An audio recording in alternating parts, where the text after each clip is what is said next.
నమస్కారం నాగార్జున గారు. నమస్తే అంజీ గారు.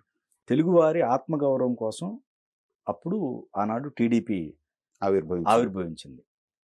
కానీ ఇక్కడికొచ్చేసరికల్లా ఈ మధ్య పోస్టులు చూసినట్టయితే మీరు అబద్ధాల మీద, వాటి మీద నిలబడ్డ పార్టీ. మరి ఈ ఫిగర్ వచ్చింది ఎన్నాళ్ళుంటది అనేవి జరుగుతుంది డిస్కషన్. మీకు పద్ధతి గల్లాళ్ళు, సిద్ధాంతం గల్లాళ్ళు, డిసిప్లిన్ కల్లాళ్ళు అందరూ కూడా ఒక పక్కన ఉంటున్నప్పుడు సమాజంలో 2 సెక్షన్స్ ఉంటాయి. ఒకటి సమాజాన్ని గౌరవిద్దాం, చట్టాన్ని గౌరవిద్దాం, న్యాయాన్ని గౌరవిద్దాం అనేటువంటి వాళ్ళందరూ ఒకటి ఉంటారు. అసలు మాకు వీటితోటి ఏదో పని లేదు, రౌడీజం చేసి బతుకుదాం, ఒకరిని కొట్టి బతుకుదాం, ఇంకొకటి అన్యాయం చేసి బతుకుతాం అనే సెక్షన్ ఇంకోటి ఉంటుంది. ఒక నాయకుడు నా దగ్గరికి వచ్చేవాళ్ళందరూ కాస్త నీతిగా నిజాయితీగా ఉన్నవాళ్ళే రండి, పద్ధతి వాళ్ళే రండి, చట్టాన్ని గౌరవించే వాళ్ళే రండి అన్నప్పుడు ఏంటంటే ఈ సెక్షన్ అంటూ ఇటు వెళ్తుంది. ఈ సెక్షన్కి, చట్టాన్ని గౌరవించిన సెక్షన్కి ఇటు ఎంట్రీ లేదు. లేనప్పుడు వీళ్ళకి ఒక నాయకుడు కావాలి. వాళ్ళకి జగన్మోహన్ రెడ్డి అనేటువంటి నాయకుడి రూపంలో ఎలాగైనా ఉండండి, ఏమైనా చేయండి, ఎవరినన్నా తిట్టండి, ఏమైనా చేయండి అనేటప్పటికీ ఈ సంఘ వ్యతిరేక శక్తులు చట్టం పట్ల, సమాజం పట్ల, ఆడవాళ్ల పట్ల, ఎవరి పట్ల మర్యాద పద్ధతి లేనటువంటి వాళ్ళందరికీ కూడా ఒక బ్రహ్మాండమైనటువంటి షెల్టర్ దొరికింది వైఎస్ఆర్సీపీ రూపంలో. సింపుల్గా మనం డిఫైన్ చేసుకోవాలంటే ఇంతే. ఎందుకంటే తెలుగుదేశం పార్టీ అధినేత చంద్రబాబు నాయుడు గారు చట్టాన్ని ఎవరన్నా అతిక్రమిస్తున్నారంటే ఆయనకి తెలియకుండా ఏదైనా జరిగితే జరగవచ్చు, కానీ తెలిస్తే మాత్రం ఆయన ఖచ్చితంగా దాన్ని ఖండించేవాడు. దానికి బెస్ట్ ఉదాహరణ చెప్పేది మనకి ఇక్కడ తెలంగాణలో వరంగల్ తీసుకుంటే, మనకు ఉమ్మడి రాష్ట్రంగా ఉన్నప్పుడు అక్కడ 2 కుటుంబాల మధ్య ఎప్పుడూ యుద్ధం ఉంటుంది. కొండా మురళి వాళ్ళ కుటుంబం, ఎర్రబెల్లి దయాకర్ రావు.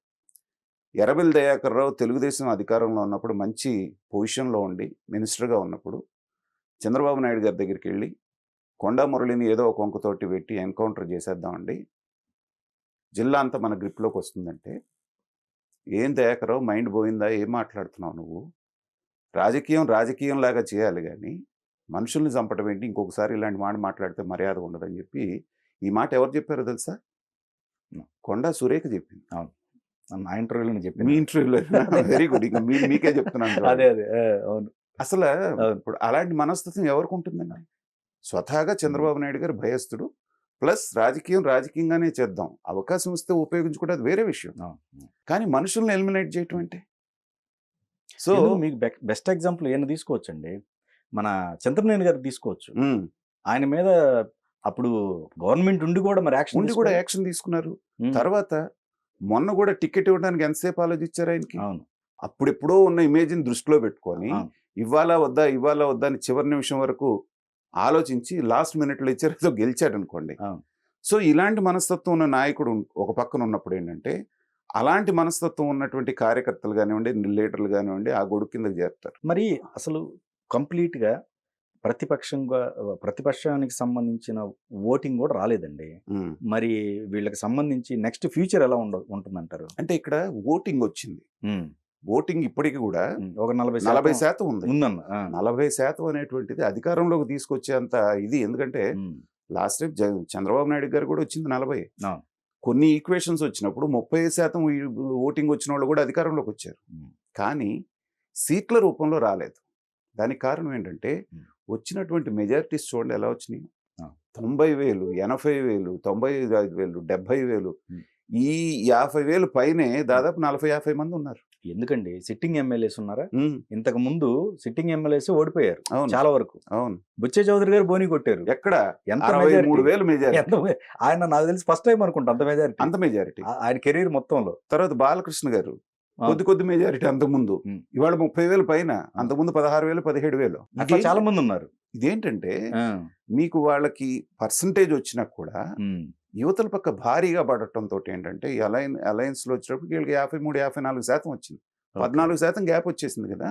రైట్. అవును అవును.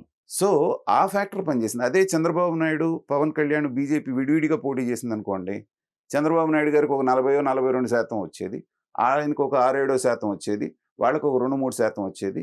జగన్మోహన్ రెడ్డి గారు అధికారంలోకి వచ్చేటువంటి అవకాశం ఉంటుంది, నెక్ టు నెక్ ఉన్న.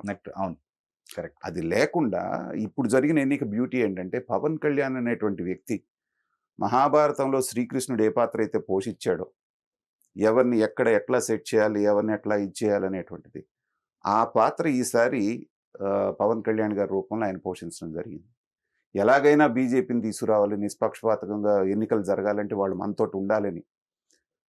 ఈయనకి కొన్ని రిజర్వేషన్స్ ఉన్నాయి ఎవరికి, తెలుగుదేశానికి. అలాగే వాళ్ళకి కొన్ని రిజర్వేషన్స్ ఉన్నాయి, అంతకుముందు తిట్టాడు మమ్మల్ని.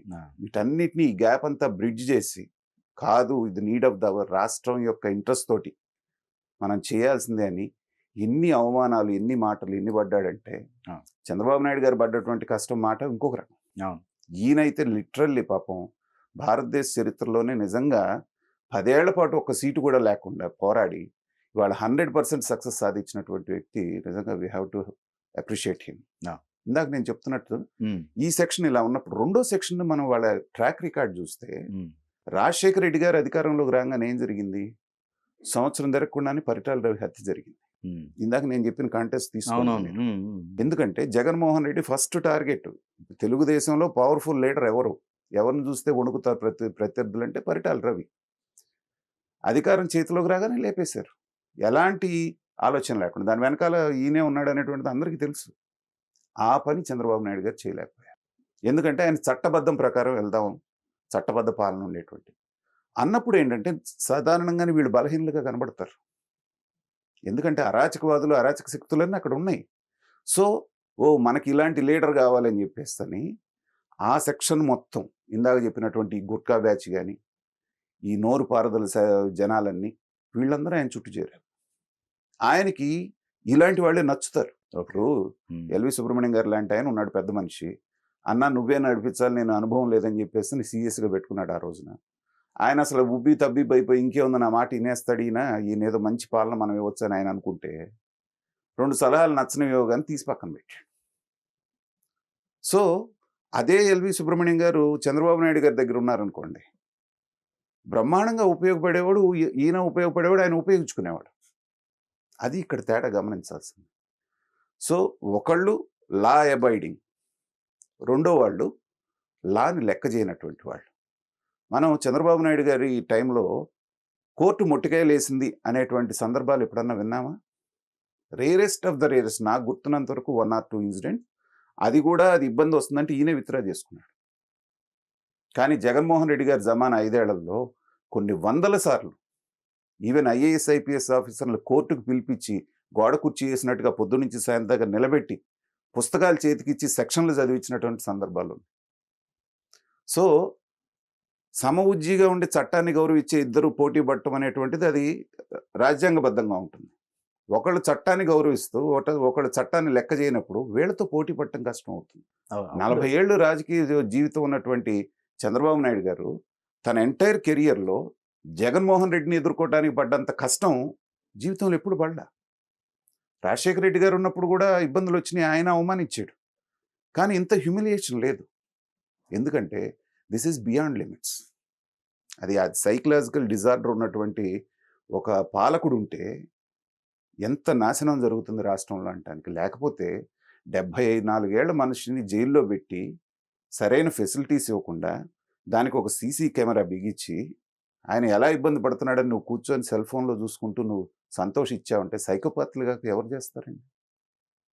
ఒక ఎంపీని పట్టుకొని కాళ్ళు వాసిపోయేటట్టు కొట్టి చంపాలని ప్రయత్నం ఎవరు చేస్తారండి?